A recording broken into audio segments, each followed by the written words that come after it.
We're here today in the newly renovated Smock Theatre for a fresh production of Henrik Ibsen's classic play, A Dollhouse. The play, in the words of one critic, exploded into contemporary society like a bomb in the 19th century due to its treatment of social mores, the institution of marriage and the banking class. Pan Theatre, one of the most innovative groups in Irish theatre, has brought it into the 21st century. We're here to see how.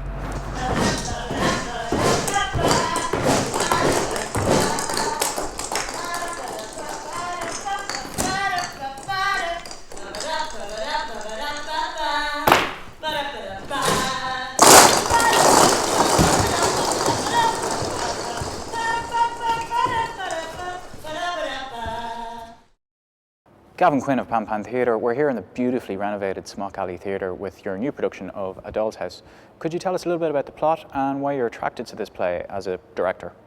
It's a very strange play in one sense. You could almost describe it as a liberal tragedy. There is comedy, melodrama, almost farce, and then this very dark, real, serious adult conversation as a woman leaves a man in a relationship and leaves the house altogether. So it's there is a real darkness in the piece.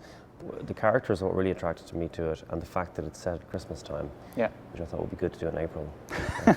There's actually the one element there you touched on. There's kind of dodgy bankers, there's forged bonds, there's borrowed monies. There's a lot of lies and deceit going on. In the current climate, we attempted to put that at the heart of the play. It's not particularly leaned on, if you like, in the production. The production is more leaning on, I suppose, the idea of the self.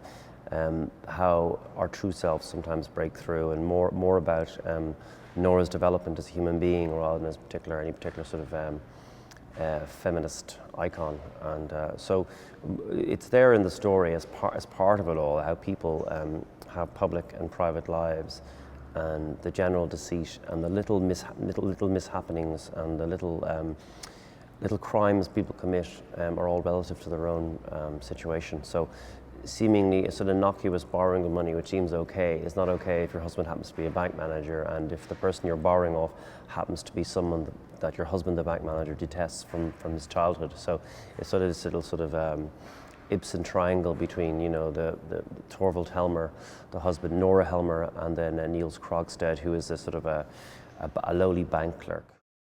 You're just about to have a big salary and earn lots and lots of money. I don't get paid for 3 months. Can you not just borrow until then?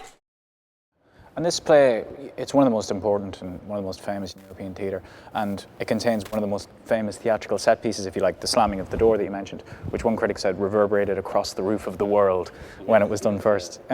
Was this of key concern when you were looking at the play? You know, was it intimidating to go in and stage it with that particular scene in it? I suppose the worry, but not so much. The slight worry is whether that sort of gesture has as much impact and meaning. I suppose in the 19th century, if you were going to leave your husband, you had to probably get a sleigh and a couple of reindeers and book well in advance. You couldn't just sort of hop on a train or a dart. Also, but there is still that stigma of women leaving their children. Today, and there is also this. It's almost linked to this new sort of, well, quite not new, but sort of quite popular popular theory about the superwoman complex. You know, about a woman has to be everything in today's society, as well as being a good mother, or earning an income, etc. So there is that. So it still has an impact, and the shock of somebody leaving will always have an impact. But it's not just that one gesture, I suppose. In our production, we really investigate very deeply the character of Nora and showing all her complexity.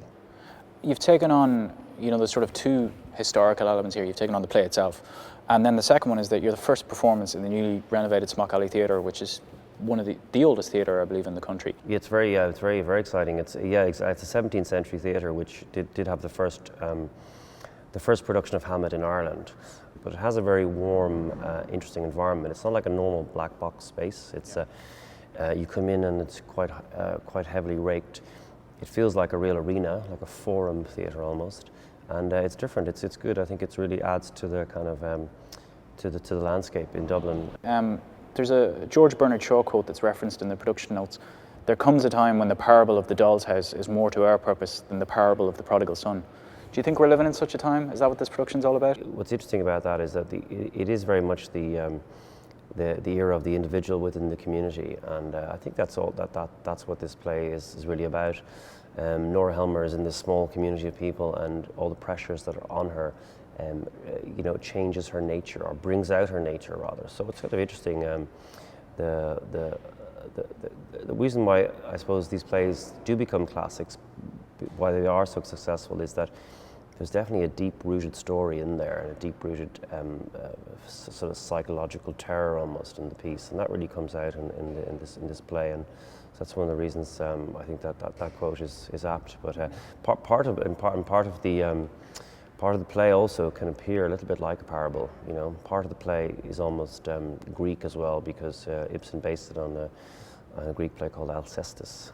So there is a sort of a interwoven classicism within the piece itself. But definitely it's hard to say what the word relevant means, but it's definitely relevant. Pan Pan Theatre's really ambitious and creative production avoids the obvious parallels of corrupt bankers and low-level corruption, and instead focuses on the human elements of Ibsen's play. As for that famous slamming door scene, you'll just have to go and see it for yourself.